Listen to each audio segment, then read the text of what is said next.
Hello, K7 here. Today I have a Japanese lock called Tostem WN.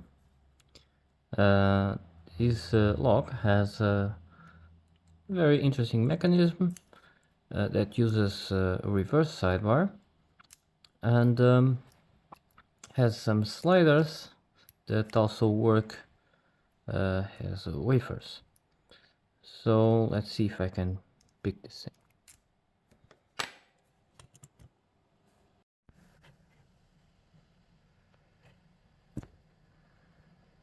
So let's try tension from the middle here.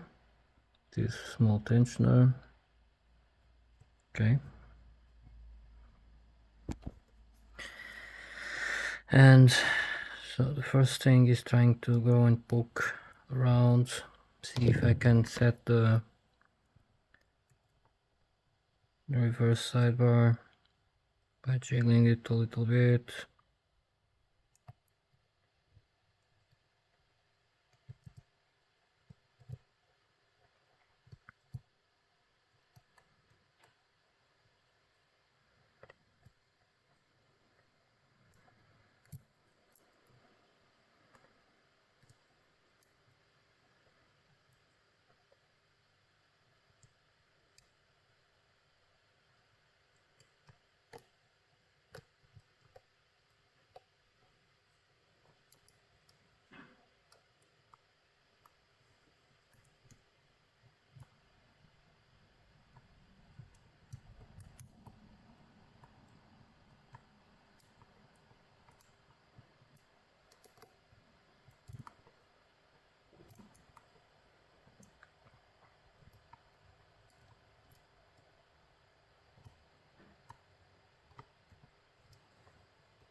small rotation here.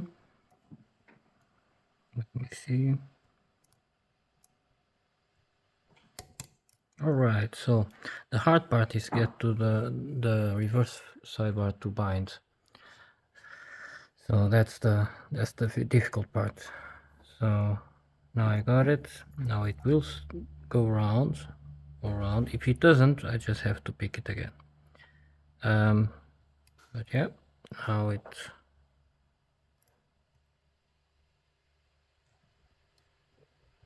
it's back locked in place.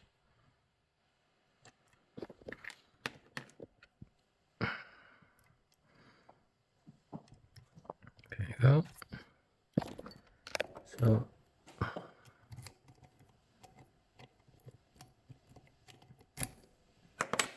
right, let's see what's inside.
Okay, so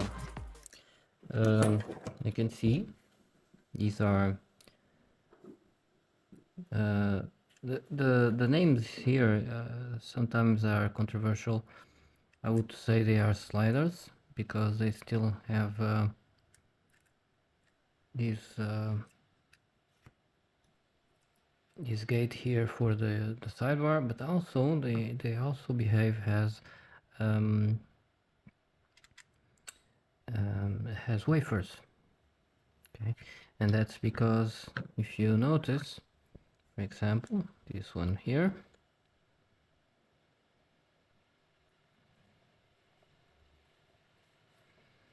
you notice you can get it to block the rotation too, so it will block the rotation of the cylinder the same way. So it's double mechanism here. It's a bit dirty, this lock. Have to clean it up. And here you can see I can't remove it without damaging this plate. This is the sidebar, and right now it's not lifted to block the rotation, but if we put for example the wafer right here, see, it will lift the sidebar, and where the sidebar blocks the rotation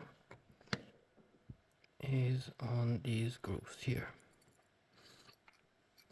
either one or the other, doesn't matter, depends on how we insert the cylinder. Yep. So pretty interesting lock. The hard part is just setting this, because it's not a perfect mechanism. So with a little bit of insistence we can get it to set by moving the wafers around, and then eventually we can set what's left of the wafers and pick it. So there you go. This was the Tostem UN. Hope you enjoyed it. thanks for watching. Oh, by the way, I didn't explain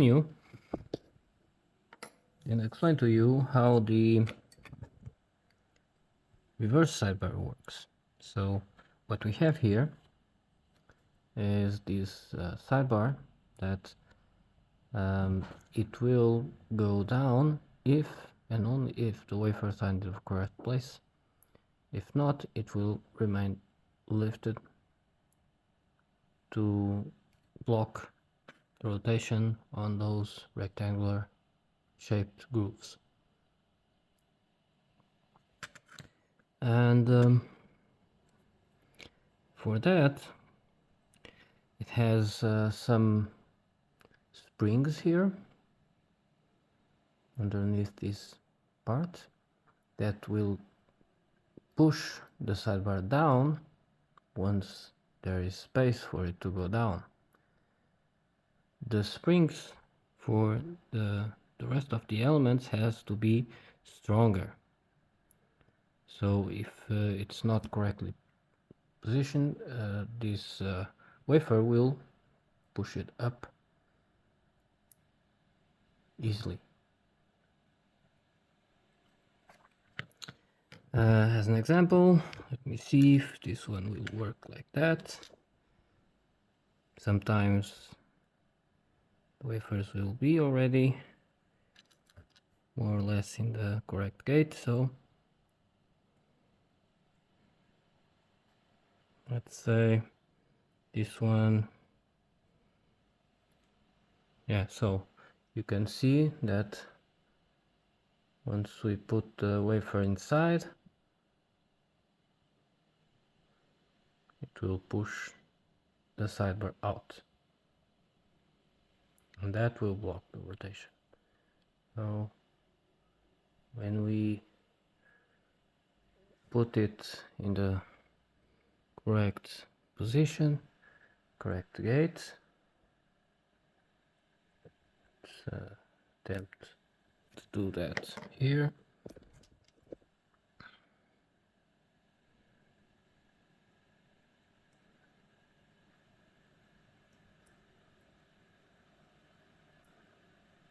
Here you go. See that?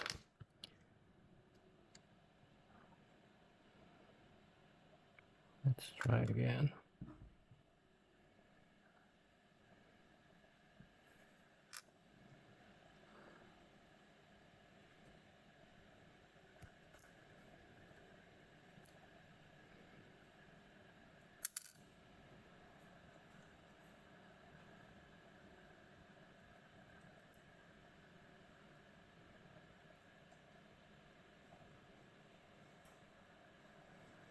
Let's try a different one just so.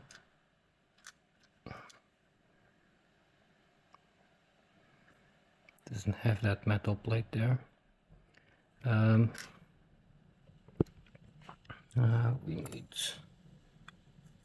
spring there, and let's put here. Okay, so at this moment